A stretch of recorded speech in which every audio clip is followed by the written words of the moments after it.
உங்கள் எல்லோருக்கும் என்னுடைய அன்பான வணக்கம்.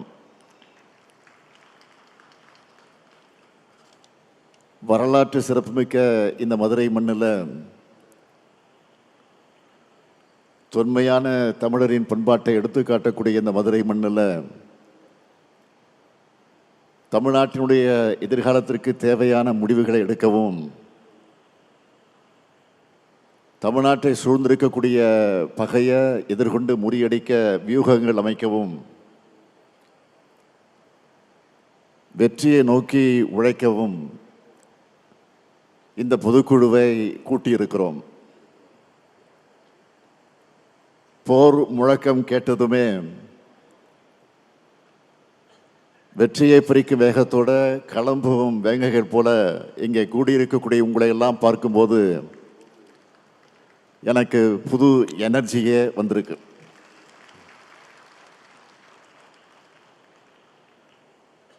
இன்னைக்கு தமிழ்நாட்டு உரிமைகளை நிலைநாட்ட உயர பறக்கிறது நம்முடைய கருப்பு சிவப்பு கொடி.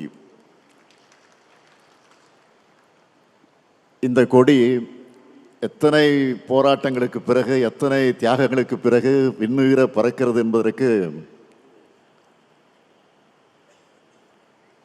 தலைவர் கலைஞர் அவர்கள் மதுரை மேலமாச வீதியில பேசினதை நான் இங்கே நினைவூட்ட விரும்புகிறேன். மதுரை மண்டலத்தில் திமுகவை வளர்க்க நானும் மதுரை முத்துவும் பட்டப்பாடு கொஞ்ச நெஞ்சமல்ல. கலைஞர் பேசுகிறார். 1949ஆம் ஆண்டு உருவான இந்த திராவிட முன்னேற்ற கழகத்தை வளர்க்க வேண்டும் என்பதற்காக இதே மதுரையில் 100 இடங்களில் கொடியேற்றுவதென்று நானும் மதுரை முத்துவும் திட்டமிட்டு கொடியேற்றினோம். அப்படி கொடியை ஏற்றும்போது கொடியின் கயிற்றை எடுத்து என்னிடம் மதுரை முத்து கொடுப்பார். கொடியை ஏற்றும்போது அந்த கயிற்றின் மீது அரிவாள் கத்தி வந்து விழும். அதில் அந்த கயிறு அருந்து விழும். அப்போது என் கையிலும் முத்துவின் கையிலும் ரத்தம் கொட்டும். அந்த ரத்தத்தை துண்டில் ஏந்தியபடியே தொண்டர்கள் எங்களை மருத்துவமனைக்கு அழைத்து செல்வார்கள். அத்துடன் கொடியேற்றக்கூடிய நிகழ்ச்சி முடிந்து விடாது. அடுத்த கொடியை ஏற்றுவோம். இப்படி அடுத்தடுத்து கொடிகளை ஏற்றிய காரணத்தால் தான் இன்று விண்முட்டை கழக கொடிகளை காண முடிகிறது என்று கலைஞர் பேசினார். அதுபோலதான் நானும் மதுரையில் கொடியேற்றி இருக்கிறேன். ஒருங்கிணைந்த மதுரை மாவட்டத்தினுடைய செயலாளராக இருந்த இங்கே அமர்ந்திருக்கக்கூடிய நான் பொன்முத்துராமலிங்கம் அவர்கள் என்னை மதுரைக்கு அழைச்சிட்டு வந்து கொடியேற்று விழாக்களை பங்கேற்க வைத்தார்கள். 4 நாட்கள் இரவு பகலாக. காலை 8 மணிக்கு கிளம்புவோம், இரவு 2 மணிக்கு என்னை வந்து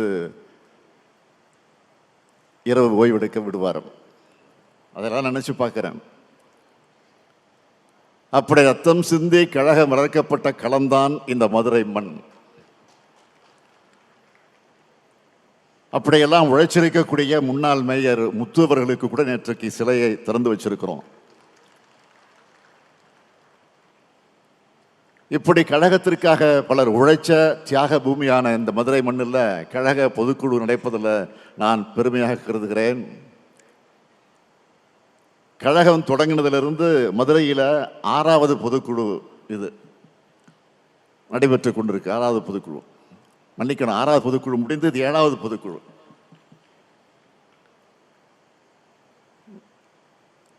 ஏழாவது முறை கழகம் ஆட்சி அமைக்க அடிகொள்ளக்கூடிய பொதுக்குழு தான் இந்த 7வது பொதுக்குழு.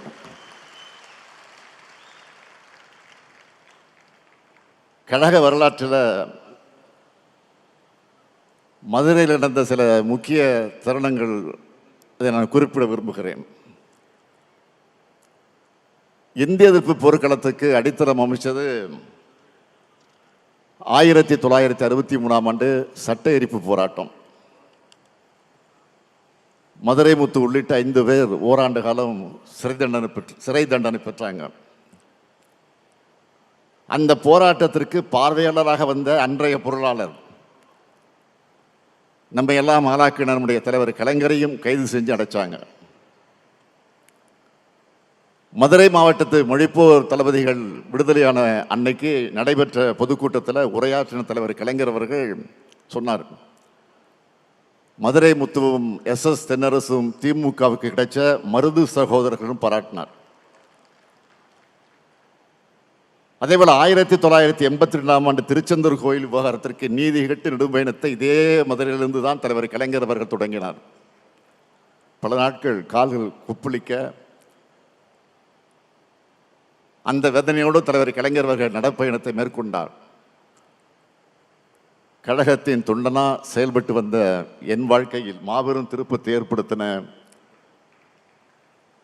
கழக இளைஞரணியை வழிநடத்துகிற வாய்ப்பை பெற்றதும் இதே மதுரையில் இருக்கக்கூடிய ஜான்சி ராணி பூங்காவில் தான். அந்த மாநாட்டில் பேசின தலைவர் கலைஞர் சொன்னார், என் கால்கள் நடையை நிறுத்தாது, நாங்கள் நடந்து கொண்டே தான் இருப்போம்னு சொன்னார். தலைவர் கலைஞர் சொன்ன மாதிரி இப்போ நான் நடந்துக்கிட்டு தான் இருக்கேன். நம்முடைய லட்சிய பயணம் எப்பொழுது நிற்காது. இத்தகைய வரலாற்று சிறப்புமிக்க இந்த மதுரை மண்ணில் இந்த மாபெரும் பொதுக்குழுவை எழுச்சியோடு ஏற்பாடு செஞ்சிருக்கக்கூடிய நம்முடைய மாண்புமிகு அமைச்சர் மூர்த்தி அவர்களுக்கு என்னுடைய நெஞ்சார்ந்த பாராட்டுக்கள், வாழ்த்துக்கள்.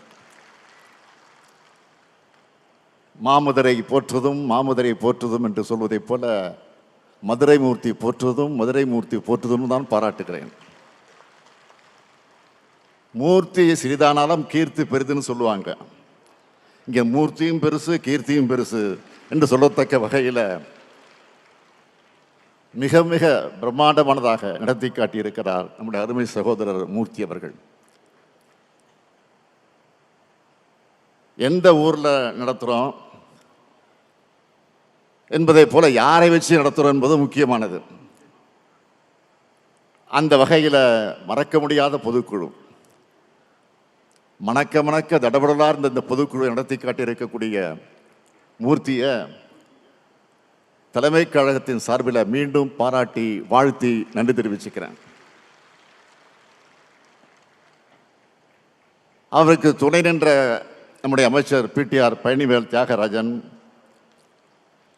மதுரை மாவட்ட கழகத்தினுடைய செயலாளர்கள் அருமை சகோதரர் தளபதி, சகோதரர் மணிமாறன் ஆகியோருக்கும் மதுரை மாவட்ட கழக நிர்வாகிகள் எல்லோருக்கும் என்னுடைய பாராட்டுக்களை வாழ்த்துக்களை தெரிவிச்சுக்க விரும்புகிறேன். சித்திரை திருவிழா நடக்கிற நகரில் திராவிட முன்னேற்ற கழகத்தோட முத்திரை திருவிழா இன்றைக்கு நம்முடைய பொதுக்குழு நடந்துகிட்டு இருக்கு. கழகத்தின் இதயமான பொதுக்குழுவை எந்த அரங்கத்துக்குள்ளேயும் நடத்த முடியாத அளவுக்கு மைதானத்தில் தான் நடத்த முடியும் என்கிற அளவுக்கு பறந்து இன்றைக்கு விரிஞ்சிருக்கு. 100 அடி உயரத்தினுடைய கொடி கம்பத்தில் கழகத்தினுடைய கொடி பறக்குது. 100ஆண்டு விழாவை நோக்கி சென்று கொண்டிருக்கிறோம்னு இந்த 100 அடி கொடி நமக்கு உணர்த்தி கொண்டிருக்கு. மதுரையை சுற்றி கிட்டத்தட்ட 60 கிலோமீட்டர் சுற்றளவுக்கு கருப்பு சிவப்பு கொடி பறக்குது. அந்த காலத்தில் எந்த ஊருக்கு போனாலும் நம்ம கொடி பறக்குதான்னு என் கண்கள் தேடும். தமிழ்நாட்டில் அத்தனை ஊர்லேயும் அத்தனை நகரத்திலையும் அதிக கொடி ஏற்றின கை தான் இந்த ஸ்டாலின் கை.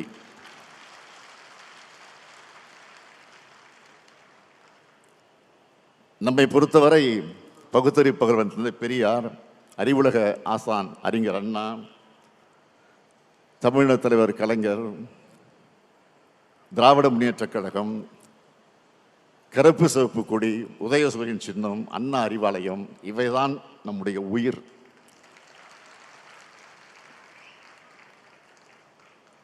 இந்த உயிர்களை கொண்டு உயிரினும் மேலான தமிழ்நாட்டை தமிழினத்தை இதுவரை காத்தது போல இனியும் காப்போம்னு உறுதி எடுக்கிற பொதுக்குழு தான் இந்த பொதுக்குழு. திராவிட முன்னேற்ற கழகம் வழக்கமான அரசியல் கட்சி அல்ல. வரலாற்றில் எத்தனையோ அரசியல் கட்சிகள் வரும் போகும். ஆனால் கொள்கைக்காக தோன்றி லட்சியத்துக்காக தியாகங்கள் செஞ்சு மக்களுடைய ஆதரவை பெற்ற அரசியல் இயக்கம். இந்தியாவிலே முதலாக ஒரு மாநில கட்சி ஆட்சியை பிடிச்ச வரலாற்றை பிடிச்ச இயக்கம் தான் நம்முடைய இயக்கம். எத்தனை சோதனைகள் நெருப்பாறுகள் வந்தாலும்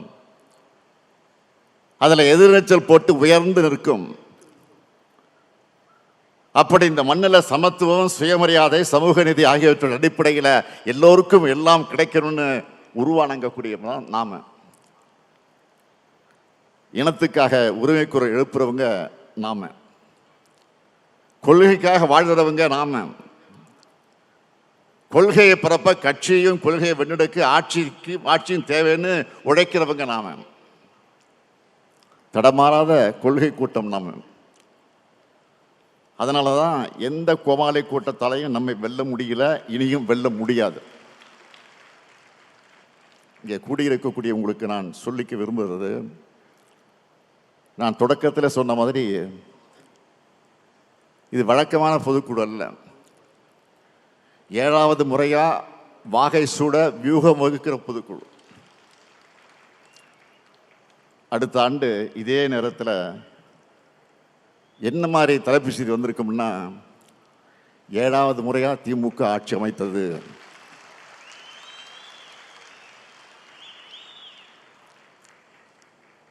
கழக கூட்டணி வரலாறு காணாத வெற்றியை பெற்றது, ஸ்டாலின் தலைமையில் 2வது முறையாக திராவிட மாடல் ஆட்சி தொடர்கிறது. இதுதான் தலைப்பு செய்தியாக இருக்கணும். அதுக்கான வியூகத்தை வகுக்கிறது தான் இந்த பொதுக்குழு. உங்களுக்கே தெரியும், நான் மமதையில் பேசுறவன் இல்லை. கண்ணு கட்டிய தூரம் வரை எதிரிகளே இல்லைன்னு ஆணவ குரல் சொல்றவன் இல்லை. எந்த காலத்திலையும் எனக்கு ஆணவமோ மமதையோ வராது. என்னை பொறுத்தவரையில் பணிவுதான் தலைமை பண்பின் அடையாளம். சொல்லை விட செயலே பெரிது. வரலாறு காணாத வெற்றியை நாம் பதிவு செய்வோம்னு நான் சொல்றது உங்க மேல இருக்கக்கூடிய நம்பிக்கையில தான். உங்க மேல மட்டும் இல்லை, இந்த பொதுக்குழுவுக்கு வராத இரவு பகல் பார்க்காம, வெயில் மழை பார்க்காம, தனக்கு என்ன பயன் பார்க்காம உழைக்கிற கோடிக்கணக்கான உடன்பிறப்புகளை நம்பித்தான் சொல்லுகிறேன்.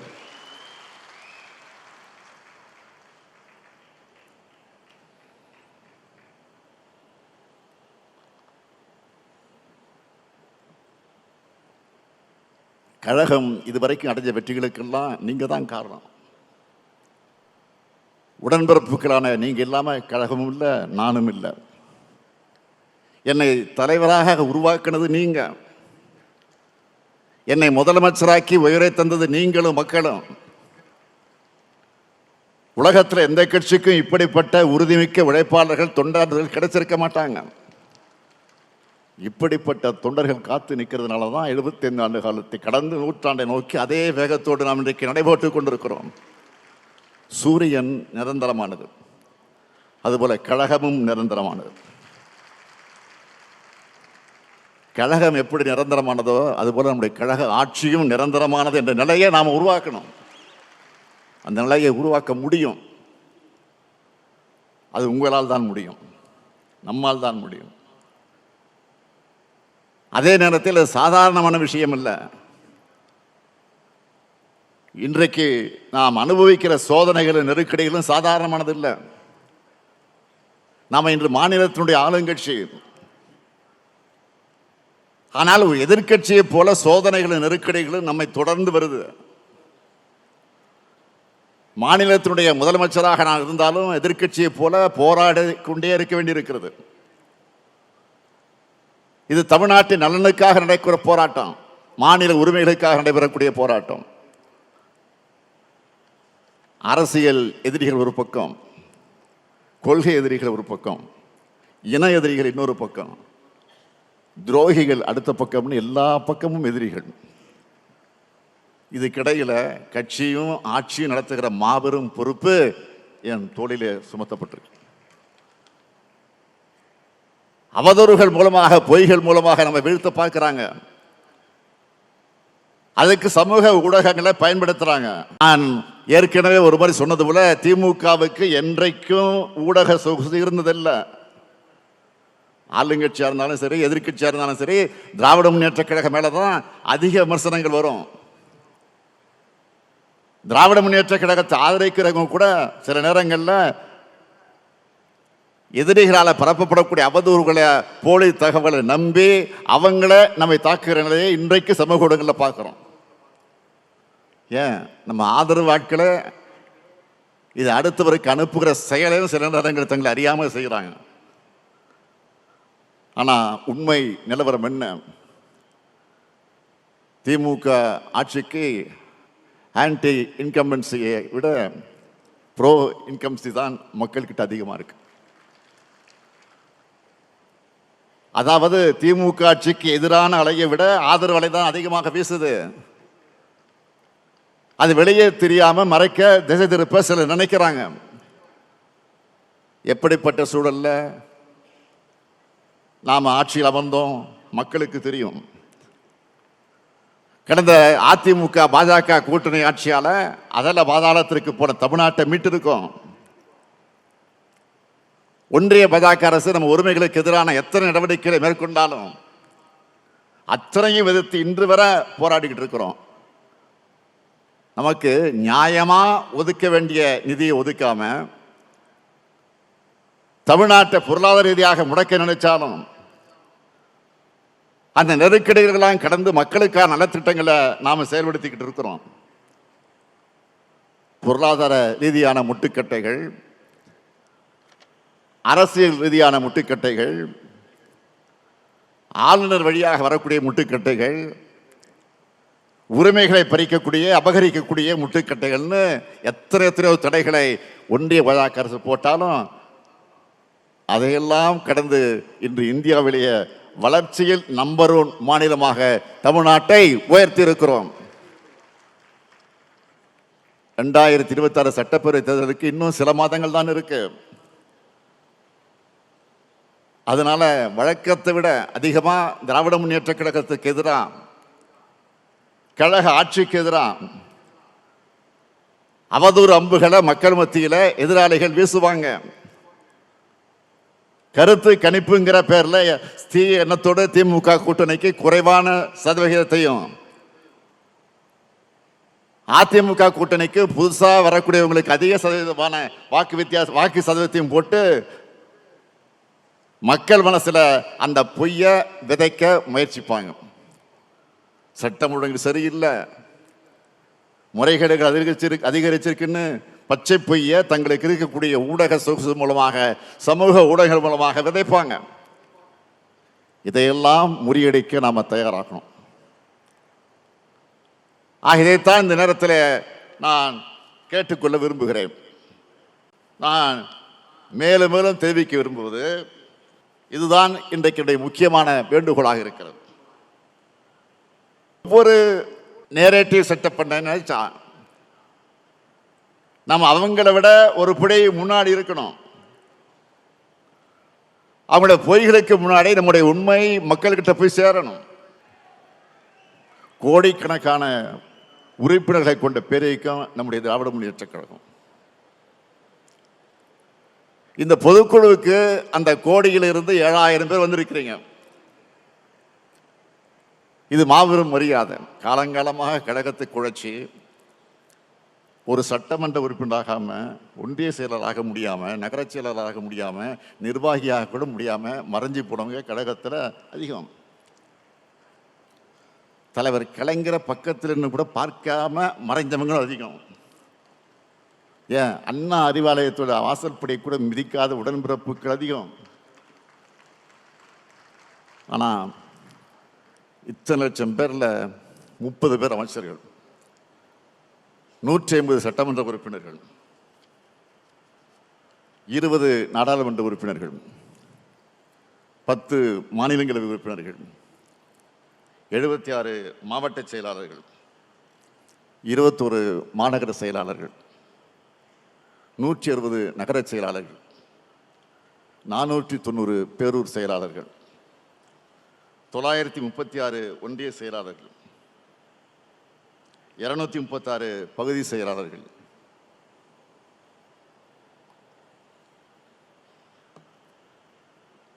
1505 பகுதி வார்டு செயலாளர்கள், 3800 76 நகர வார்டு செயலாளர்கள், 79,962 கிளை செயலாளர்கள், 68,467 பூத்து பொறுப்பாளர்கள், பல ஆயிரம் சார்பணி நிர்வாகிகள்னு இத்தனை பேருக்கு திராவிட முன்னேற்ற கழகம் பொறுப்புகளை வழங்கியிருக்கு. உங்களுக்கு பொறுப்புகளை வழங்கி உயர்த்தின கழகத்துக்கு உண்மையாக இருக்க வேண்டிய பொறுப்பும் கடமையும் உங்களுக்கு தான் இருக்கு. உங்களை வாழ வச்ச கழகத்தை நீங்க வாழ வையுங்க.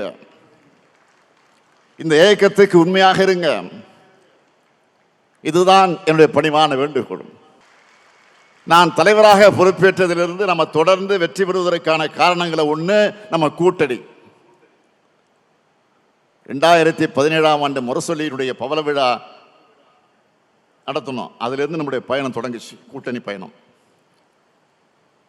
தமிழ்நாட்டு வரலாற்றிலே ஒரு கூட்டணி இத்தனை தேர்தல்களுக்கு தொடர்ந்ததாக வரலாறு கிடையாது. நம்ம வெற்றி கூட்டணி வலுவா தொடர்ந்ததுன்னா அதுக்கு காரணம் நம்ம கூட்டணி தோழர்களை நாம் மதித்து செயல்படுறோம். நம்ம கூட்டணி கட்சி தலைவர்கிட்ட நான் எப்படி நட்போடும் பாச உணர்வோடு பழகுகிறேனோ நீங்களும் அதே உணர்வோடு கூட்டணி கட்சியோடு சேர்ந்து செயலாற்றணும். சில இடங்களில் முரண்பாடுகள் இருக்கலாம், இருந்தாலும் பேசி விட்டு கொடுத்து பணியாற்றணும். அப்போதான் நம்ம வெற்றி பயணத்தை தொடர முடியும். எதிர்க்கட்சி தலைவராக இருக்கக்கூடிய பழனிசாமி என்ன நினைச்சார்? நம்ம கூட்டணி உடையும் பிரியும் நினைச்சார். அதுக்காக என்னென்ன கதைகள் எல்லாம் உருவாக்கினார். 2024 நாடாளுமன்ற தேர்தலில் பாஜகவோட பிரிஞ்சு அது ஒரு நாடகம் நடத்தினார். என்ன காரணம்? நம்ம கூட்டணி அதெல்லாம் உடையணும்னு நினைச்சாரு. ஆனால் அவங்களோட எண்ணம் ஈடேறல. அதனால தான் இப்போ டெல்லிக்கு போய் பல கார்கள் மாறி மாறி போய் அமித்ஷாவை சந்திச்சு மீண்டும் பாஜக கிட்ட சரணடைஞ்சிக்கிட்டு இருக்காரு. அதிமுக பாஜக கூட்டணியை அமித்ஷா அறிவிச்சப்போ ஒரு வார்த்தை கூட பேசல. பக்கத்தில் உட்கார்ந்துருக்கிறார், ஒவ்வியமா பக்கத்தில் உட்கார்ந்துருக்கிறார். என்ன அடக்கம்! சசிகலா இவரை முதலமைச்சராக அறிவிச்ச போது எப்படியெல்லாம் ஆக்ஷன் பண்ணாரோ அதே மாதிரி நடிப்பு. என்ன காலில் மட்டும்தான் விழல, விழுந்துதான் அது ஊர்ந்து போய் விழுந்திருப்பாரு. அது வேற. ஒருவேளை தனியாக செஞ்சாங்களான்னு அது நமக்கு தெரியல. நாம கேட்கிறது, ஒரு மாநிலத்தில் ஒரு கூட்டணிக்கு யார் தலைமை வகிக்கிறாங்களோ அவங்க தானே கூட்டணி அறிவிப்பாங்க. ஆனால் அங்கே அமித்ஷா அறிவிக்கிறார். இதுல இருந்தே இவங்க லட்சணத்தை புரிஞ்சுக்கலாம். ஒட்டுமொத்தமாக பாஜகவோட கண்ட்ரோலுக்கு போயிருக்கு அதிமுக. ஒட்டுமொத்தமாக தமிழ்நாட்டையும் பாஜகவோட கண்ட்ரோலுக்கு கொண்டு போகத்தான் பழனிசாமி துடிக்கிறார். அதனால தான் அமித்ஷா இங்கே அடிக்கடி வர்றாரு. நான் ஏற்கனவே சொன்னது தான், மீண்டும் உறுதியோடு சொல்றேன், எந்த ஷா வந்தாலும் தமிழ்நாட்டை ஆள முடியாது. டெல்லிக்கு தமிழ்நாடு எப்பவுமே அவுட் ஆஃப் கண்ட்ரோல் தான். இதை மக்கள்கிட்ட நாம எடுத்துக்கிட்டு போகணும். பாஜக கூட்டணி ஆட்சி வந்தா தமிழ்நாட்டை என்ன பண்ணுவாங்கன்னு சொல்லணும். மத கலவரங்களை உண்டு பண்ணுவாங்க, சாதி கலவரங்களை தூண்டுவாங்க, மக்களை எல்லா வகையிலும் பிளவுபடுத்துவாங்க, நம்ம பசங்களை படிக்க விட மாட்டாங்க, பிற்போக்குத்தனங்கள் எல்லாம் அதில் நம்மளை மூழ்கடிப்பாங்க, தொழில் வளர்ச்சி இருக்காது, இந்தி மொழி திணிப்பு பண்பாட்டு திணிப்பு செஞ்சு தமிழ்நாட்டில் தனித்துவத்தை அழிச்சிடுவாங்க. இதெல்லாம் மக்கள்கிட்ட எடுத்து சொல்லணும். அது மட்டும் இல்லை, புதுசாக சிலர் நாங்கள் தான் மாற்றுன்னு இளைஞர்களை ஏமாற்ற அவங்களும் ஒரு பக்கம் வராங்க. அவங்களுக்கு நாம் பதிலடி தரணும். தேர்தல் களத்தில் நீங்கள் பரப்புரை செய்யும் போது நாம் மக்களுக்காக என்னெல்லாம் செஞ்சுருக்கிறோம், நம்ம ஆட்சியில் செய்யப்பட்டிருக்கக்கூடிய திட்டங்களால் உங்கள் மாவட்டம், உங்கள் தொகுதி, உங்கள் பகுதியில் கடந்த 4 ஆண்டுகளை ஏற்பட்டிருக்கக்கூடிய வளர்ச்சியை, கடந்த காலத்திலிருந்து நிலைமையை கம்பேர் பண்ணி உங்கள் ஸ்டைலில் நீங்கள் பிரச்சாரம் பண்ணுங்க. உங்கள் பகுதிகளில் எத்தனை பேர் நம்முடைய திட்டங்களால் பயனடைந்திருக்காங்கன்னு எடுத்து சொல்லுங்க. எல்லாருக்கும் எல்லாம்னு எல்லா தரப்பு மக்களுக்கும் பார்த்து பார்த்து நம்ம திட்டங்களை செஞ்சிருக்கிறோம். தீர்மானத்தில் வரிசையா நாம சாதனைகளை வச்சு சொல்லியிருக்கிறோமே. நம்ம திட்டங்களால் தமிழ்நாடு முழுக்க ஏறத்தாழ 2.5 கோடி பயனாளிகள் பயனடைஞ்சிட்டு இருக்கிறாங்க. அவங்களுடைய வாக்குகளை சிந்தாம சிதறாம நம்ம கூட்டணிக்கு கொண்டு வந்து சேர்க்கிற பொறுப்பும் கடமையும் உங்களுக்கு தான் இருக்கு. அதே போல தொண்டர்களோட நம்பிக்கை தான் நம்முடைய முதல் பலம். என் இயக்கம், என் கட்சி, என் தலைமை என்ற எண்ணம் கொண்டவங்க நம்முடைய தொண்டர்கள். நானும் என் குடும்பமும் கழகத்துக்காக இருக்கோம். கழகம் எனக்கும் என் குடும்பத்துக்கும் பாதுகாப்பாக அப்படிங்கிற எண்ணம் தான் இந்த இயக்கம் 75 ஆண்டுகளாக நிலைச்சிருக்கக்கூடிய அடிப்படை காரணம். அந்த நம்பிக்கையை காப்பாற்றுற வகையில் ஒரு அறிவிப்பை நான் வெளியிட விரும்புகிறேன். கழக உறுப்பினர்கள் யாராவது எதிர்பாராத விதமாக சாலை விபத்தில் இறந்து போகக்கூடிய சூழல் ஏற்பட்டால், இறந்த உறுப்பினருடைய குடும்ப வாரிசுகள் 21 வயசுக்கு குறைவாக இருந்தால் அந்த குடும்பத்திற்கு தலைமை கழகத்தின் சார்பில் 10 லட்சம் ரூபாய் நிவாரண நிதியாக வழங்கப்படும்.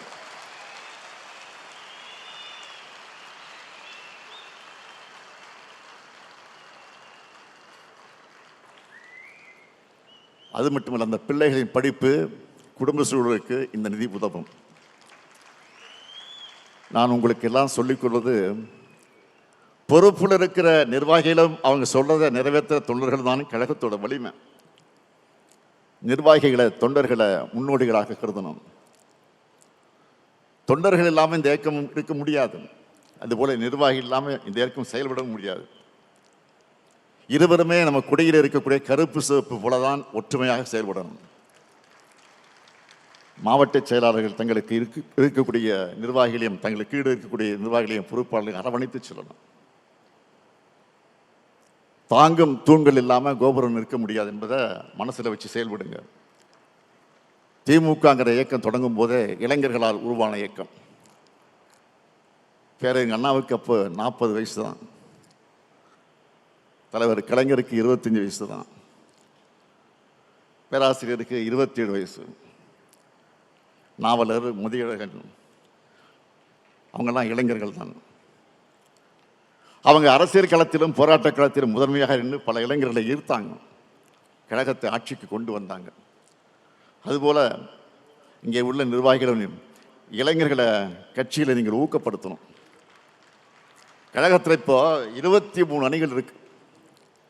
இன்னைக்கு புதுசாக 2 அணிகள் உருவாக்கப்படுகிற சட்ட திருத்தத்தை கொண்டு வந்திருக்கிறோம். இதில் பெரும்பாலான அளவில் நிர்வாகிகள் போடப்பட்டிருக்கிறாங்க. இன்னும் நிரப்பப்படாத பொறுப்புகளில் இளைஞர்களை உடனடியாக நியமிங்க. அணிகள் எல்லாமே தாய் கழகத்திற்கு வலு சேர்க்கத்தான் அமைக்கப்பட்டிருக்கு. அதில் இளைஞர்களுக்கு வாய்ப்பை கொடுங்க. எந்த அளவிற்கு இளைஞர்களுக்கு இடம் கொடுக்கிறீங்களோ அந்த அளவுக்கு கழகத்தில் புது ரத்தம் பாயும். செயல்பாடுகள் வேகமாக இருக்கும். வெற்றி உறுதி செய்யப்படும். தேர்தல் பணிகளை ஒருங்கிணைக்க மண்டல வாரியாக நாம் பொறுப்பாளர்களை போட்டிருக்கிறோம். அந்த பொறுப்பாளர்கள் வந்து சந்திப்பாங்க. புதிய நிர்வாகிகள் சிறப்பாக செயல்படணும். 234 தொகுதிகளில் பார்வையாளராக நியமிக்கப்பட்டிருக்கக்கூடிய அவங்க பணிகளை அவங்க செஞ்சுட்டு இருக்கிறாங்க. பூத் கமிட்டிகள் அமைக்கப்பட்டிருக்கு. தேர்தலை சந்திக்க கழகத்தோட கட்டமைப்புகளை ஓராண்டுக்கு முன்னாடியே முழுமையாக அமைச்சிட்டோம். இதை வர்ற காலங்களில் செயல்படுத்தினால பெரிய வெற்றியை எளிதாக பெற்றுள்ளலாம். முதல் 2 மாதங்களுக்கு உங்களுடைய முதல் பணி என்பது புதிய உறுப்பினர் சேர்க்கை. சிறப்பு தீர்மானம் ஏற்றணுமே. நம்முடைய சட்டத்துறை செயலாளர் எல்நாள் இளங்கோவர்கள் விளக்கம் கொடுத்தாரு. ஓரணியில் தமிழ்நாடு என்ற பெயரில் உறுப்பினர் சேர்க்கை தொடங்கி இருக்கிறோம். வீடு வீடாக சென்று உறுப்பினர் சேர்க்கை நடத்தணும். திமுகவின் திட்டங்களை, சாதனைகளை, உரிமை போராட்டங்களை எடுத்து சொல்லுங்க. இப்படிப்பட்ட திமுகவில் இணையறீங்களான்னு கேட்டால் ஆமான்னு மனப்பூர்வமாக பதில் சொல்லக்கூடிய வகையில் நம்ம விளக்கம் இருக்கணும். இன்றைய நிலையில் கழக ஆட்சியின் திட்டங்கள் போய் சேராத குடும்பமே தமிழ்நாட்டில் இருக்காது. ஒவ்வொரு குடும்பத்திலும் திமுகவுக்கு மகத்தான ஆதரவு இருக்கு. அவர்கள் ஆர்வங்களை கட்சியில் உறுப்பினராக நீங்கள் சேர்க்கணும். மாவட்ட கழக செயலாளர்கள் புதிய உறுப்பினர்களை சேர்ப்பதற்கான படிவத்தை விரைவில் அறிவாலயத்திற்கு வந்து நீங்கள் பெற்று செல்லணும். இந்த பணியை நானே தொடர்ந்து ஆய்வு செய்வேன். இங்கே வந்திருக்கக்கூடிய நிர்வாகிகளுக்கு நானே போன் மூலமாக தொடர்பு கொண்டு பேசுவேன். அப்போ எவ்வளோ உறுப்பினர் சேர்க்கை செஞ்சிருக்கீங்கன்னு நீங்கள் சொல்லணும், சேர்த்துருக்கீங்கன்னு. இந்த பணியை மிக சிறப்பாக நீங்கள் சிறப்பாக செய்வீங்கன்னு நான் முழுமையாக நம்புகிறேன். என்னை பொறுத்தவரையில் இங்கே எல்லோரும் உறுதிமொழி எடுக்கணும். என் வாக்குச்சாவடியில் திராவிட முன்னேற்ற கழக கூட்டணியை வெற்றி பெற வைப்பேன். என் தொகுதி வெற்றி தொகுதி என்ற உறுதிமொழியை எல்லோரும் எடுத்துக்கிட்டு செயல்படணும். பாஜக கிட்ட இருந்து தமிழ்நாட்டை காப்பாற்றுகிற கட்சி கட்டமைப்பை கொள்கை பிடிப்பும் வலிமையான தலைமையும் நம்ம கிட்ட மட்டும்தான் இருக்கு, வேற யார்கிட்டும் கிடையாது. இந்த நேரத்தில் இங்கே ராஜா அவர்கள் பேசுகிற போது நீலகிரி மாவட்டத்தில் நான் சுற்றுப்பயணம் செஞ்ச போது ஒரு சம்பவத்தை எடுத்து சொன்னார். அதே போல் இன்னொரு சம்பவம் அவர் சொல்லுவார் என்று பார்த்தேன், நான் சொல்லுகிறேன். அது நீலகிரி மாவட்டத்தில் சுற்றுப்பயணத்தை முடித்துவிட்டு மேட்டுப்பாளையம் வழியாக நான் கோவைக்கு வந்து கொண்டிருக்கிறேன். வழியெல்லாம் மக்கள் நிற்கிறார்கள் சாலை ஓரங்களில். எல்லாரையும் பார்த்துட்டு போகிறேன். எனக்கு விமானம் கொஞ்சம் லேட்டாக வருது, அதனால் கொஞ்சம் மெதுவாக வாங்கினு அங்கேருந்து தகவல் வருது கோவைக்கு. அதனால் ரொம்ப ஸ்லோவாக 4 பேர்லாம் நின்று பேசிட்டு வர்றேன். வேகமாக போகல, மெதுவாக வந்து ஒவ்வொரு இடம் பார்த்துட்டு வந்துட்டு இருக்கேன். அப்போ ஒரு 10 பேர் 15 பேர் ஒரு இடத்துல நின்றுட்டு இருக்கிறாங்க. நின்று என்னன்னு கேட்குறேன். கையில் ஒரு பேப்பர் வச்சுருந்தாங்க. நான் பெட்டிஷன் நினச்சி கொண்டாமா, பெட்டிஷன் தானே கொண்டாங்கண்ணே கொடுத்தாங்க. சிரிச்சு வாங்கிட்டாங்க. ரொம்ப சிரிச்ச முகம். ஒரு நடுத்தர குடும்பம் தாண்டி இருக்கக்கூடிய குடும்பமாக இருக்கும் அது. அந்த அம்மா ஒரு 50-55 வயசு இருக்கும் அந்த அம்மாவுக்கு. அதை வாங்கிட்டேன். கார் உடனே கிளம்பிச்சு. நான் பின்னாடி ராஜா உட்காந்துருந்தார். மனு கொடுத்தாங்க ஒரு அம்மா, உங்கள்கிட்ட கொடுத்தேன் பின்னாடி. நான் படிக்கல, ஆனால் ரொம்ப வசதியான குடும்பத்தை சேர்ந்த மாதிரி இருக்கிறாங்க. என்ன மனு ஏதாச்சும் பாருங்கன்னு சொன்னேன். அவர் படிச்சுட்டு சொன்னார். உடனே கொடுத்துட்டாங்க. ஆச்சரியத்தோடு கொடுத்தாரு. பார்த்தீங்களா என்னன்னு பார்த்தா எழுதியிருக்கிறாங்க. ஒரு ஆசிரியர், அவங்க ஆசிரியர் என்ன சொல்கிறாங்கன்னா, நான் திமுகவை வெறி பிடித்தவர், இந்த ஆட்சி பல திட்டங்களை செஞ்சுக்கிட்டு இருக்குன்னு வரிசையாக திட்டங்கள்லாம் சொல்லி இதெல்லாம் நிறுத்துறதுக்கான முயற்சி நடந்துக்கிட்டு இருக்கு, தயவு செஞ்சு விட்டுறாதீங்க.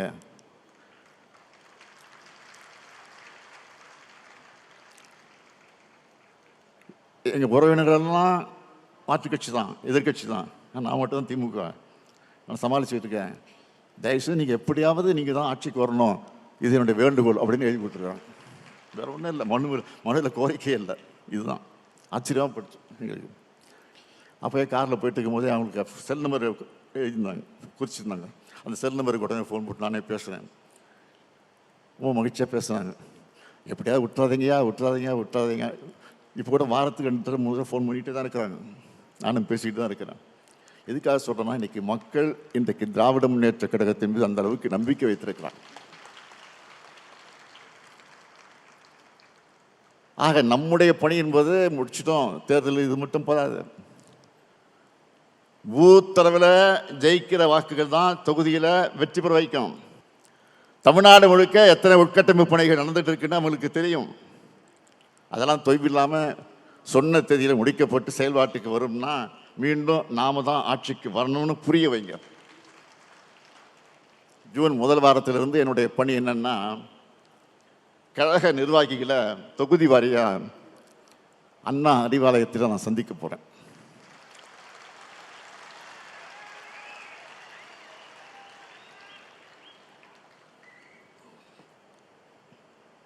அப்போ இன்னும் விரைவாக 1-to-1 பேசலாம். ஒவ்வொருத்தருக்கும் ஒவ்வொரு பொறுப்பு நான் வழங்கியிருக்கிறேன். அதை சிறப்பாக எந்த விமர்சனம் இல்லாமல் செஞ்சு காட்டினா அதை விட எனக்கு மகிழ்ச்சி இருக்க முடியாது. எனக்கு தெரிஞ்சது அரசியல் மட்டும்தான். தலைவர் கலைஞராக இருந்தால் கவிதை எழுதுவார், கதைகள் எழுதுவார், சினிமா வசனம் எழுதுவார், இலக்கிய மேடைகளை கலக்குவார், பேசுவார். ஆனால் நான் அரசியல் உழைப்புன்னு வளர்ந்தேன். டிவி பார்த்தா கூட நியூஸ் சேனல் தான் பார்ப்பேன். சோசியல் மீடியா பார்த்தாலும் அரசியல் செய்திகளை பேட்டிகளை தான் பார்ப்பேன். ஒருத்தரை நம்பி பொறுப்பு படிச்சுட்டா அவங்க அதை சிறப்பாக செய்யணும். தலைவர் சொன்னதை அந்த பணியை முடிச்சுட்டோன்னு வெற்றி பெற்றோன்னு சொல்லணும். நான் உங்ககிட்ட இருந்து எதிர்பார்க்கிறது அந்த வெற்றி செய்தியை மட்டும்தான். நான் கொடுத்த பொறுப்பை சரியா செஞ்சு அந்த வெற்றி செய்தியை தாங்க என்பதுதான் என்னுடைய இந்த பொதுக்குழுவுடைய செய்தி. திராவிட முன்னேற்றக் கழகம் இருக்கும் வர, இந்த முத்துவேல் கருணாநிதி ஸ்டாலின் இருக்கும் வர, டெல்லி படையெடுப்புக்கு ஒருபோதும் தமிழ்நாடு வீழாது. தமிழ்நாடு போராடும், தமிழ்நாடு வெல்லும். பொதுக்குழுவில் தொடங்கி இருக்கக்கூடிய இந்த பயணத்தை சட்டமன்ற தேர்தல் வெற்றி விழா பொதுக்கூட்டத்தில் நாம் நிறைவு செய்யணும். அதில் மீண்டும் ஒன்றா சந்திப்போம் என்று கூறி விடைபெறுகிறேன். நன்றி, வணக்கம்.